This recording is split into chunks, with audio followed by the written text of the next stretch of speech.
తెలంగాణ ముఖ్యమంత్రి రేవంత్ రెడ్డి కృష్ణా జిల్లా కంకిపాడుకు చేరుకున్నారు. దేవినేని ఉమా కుమారుడు పెళ్లికి హాజరయ్యేందుకు వచ్చిన ఆయన పెళ్లి జరిగే ఫంక్షన్ హాల్ కి వెళ్లారు. అనంతరం నూతన వధూవరులను సీఎం రేవంత్ రెడ్డి, ఏపీ మంత్రి లోకేష్ ఆశీర్వదించారు.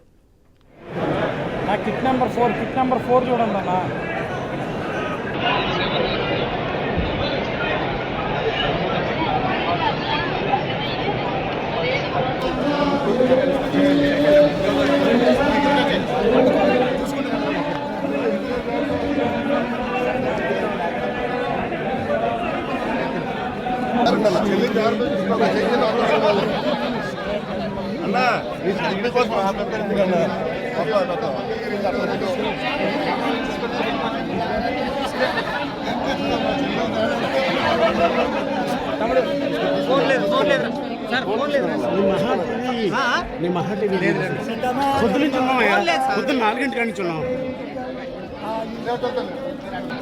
క్లియర్